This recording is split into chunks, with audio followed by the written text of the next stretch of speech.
आपने फिल्मों के लीड रोल के लिए ऑडिशंस होते सुना होगा, रियलिटी शोज के ऑडिशंस होते सुना होगा, लेकिन क्या आपने कभी एक पिता को अपने बच्चों का ऑडिशन लेते सुना है?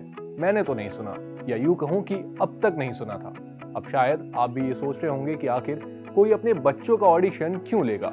क्या वो उन्हें किसी कंपटीशन के लिए तैयार कर रहा है या उन्हें किसी मुश्किल घड़ी के लिए तैयार कर रहा है? दरअसल इनमें से दोनों ही तर्क गलत हैं, क्योंकि दुनिया के सबसे अमीर व्यक्ति यानी लुई विटॉन के संस्थापक बर्नार्ड आर्नल्ड अपने 5 बच्चों का ऑडिशन एलवीएमएच का अगला वारिस बनाने के लिए कर रहे हैं। बता दें, एलवीएमएच वो कंपनी है जो क्रिश्चियन डियोर और लुई विटॉन जैसे कई लग्जरी ब्रांड्स को ओन करती है।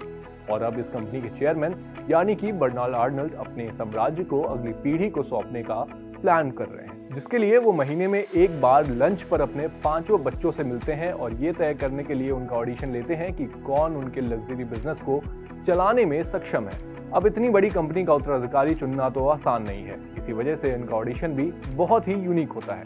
तो चलिए अब आपको इस ऑडिशन का पूरा प्रोसेस समझाते हैं। दरअसल ऑडिशन की शुरुआत होती है लंच से, जिसका आयोजन एलवीएमएच हेडक्वार्टर के प्राइवेट डाइनिंग रूम में किया जाता है।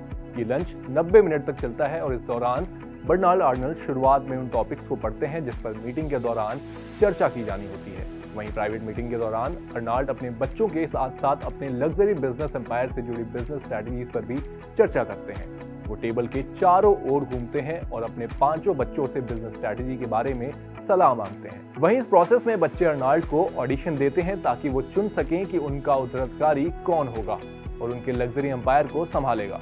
हालांकि अर्नाल्ड ने अब तक कोई संकेत नहीं दिया है कि अगली ताजपोशी किसकी होने की संभावना है। माना जा रहा है कि वो पूरी तरह से योग्यता के आधार पर अपने अगले वारिस को चुनेंगे।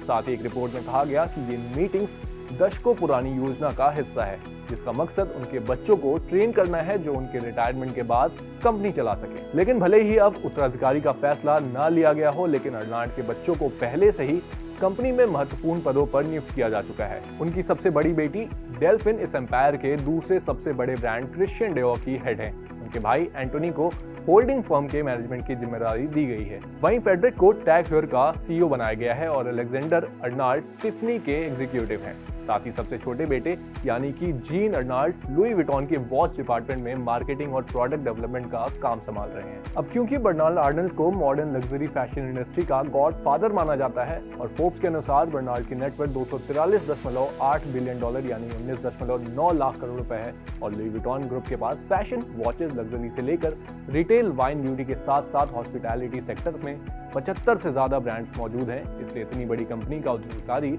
चुनना मुश्किल हो रहा है। अब ये तो समय आने पर ही पता चलेगा कि एलवीएमएच का अगला वारिस कौन होगा और उसके लिए उसे कितने ऑडिशंस और टेस्ट अपने पिता को देने पड़ेंगे।